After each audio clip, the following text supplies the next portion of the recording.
E aí, pessoal? Todo mundo bem? Tranquilo? Todo mundo em casa? Espero que sim.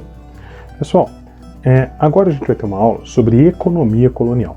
Nessa aula sobre economia colonial, eu vou dividir ela em 3 partes. A primeira parte para explicar como funcionava o sistema de Portugal. Na segunda parte eu vou falar um pouco sobre como foi a primeira grande atividade econômica do Brasil, que no caso foi o açúcar. E na terceira parte eu vou explicar outras atividades econômicas, tá bom? Vamos tentar fazer isso tudo rapidinho, para ficar bem de boa e vocês arrasarem aí, beleza? Então vamos lá. Pessoal, primeira coisa, como que Portugal decidiu como colonizar o Brasil em termos econômicos? A gente já viu a estrutura política, foram as capitanias hereditárias, depois veio o governo geral. Agora a gente vai falar um pouco muito mais da questão econômica. Na questão econômica, é muito importante a gente perceber que Portugal já tinha uma política econômica pronta. Essa política já estava elaborada em Portugal quando Portugal se construiu enquanto país. Lá em 1385 foi quando isso aconteceu, tá? A construção de Portugal como país. Então, durante esse século XIV, 1385, e no século XV, 1400 e alguma coisa, Portugal foi tendo as suas bases econômicas. Essa base é chamada de mercantilismo. Ela é caracterizada muito por uma intervenção estatal. Professor, o que é intervenção estatal? É exatamente quando o governo, no caso ali o rei, que tem concentração de poderes naquele momento, ele controla e coordena toda a economia. E como ali a gente está falando de uma monarquia, que mais tarde vocês vão aprender que chama monarquia absolutista também, boa parte do recurso que o Estado ganha é do rei, vira uma propriedade particular dele. Então ele pode usar do jeito que ele quiser. Enfim, dentro do mercantilismo tinha uma prática econômica para quando acontecesse isso, de conquistar algum lugar.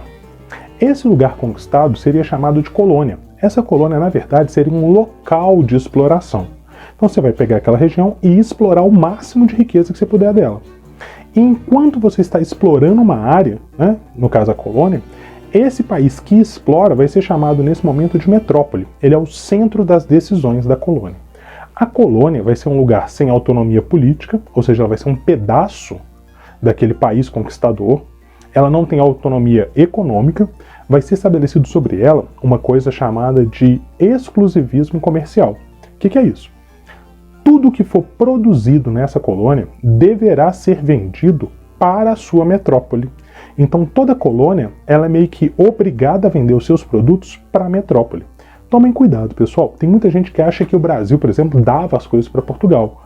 Se a gente desse tudo, quebrava, não tinha país. Então a gente vendia as coisas para Portugal.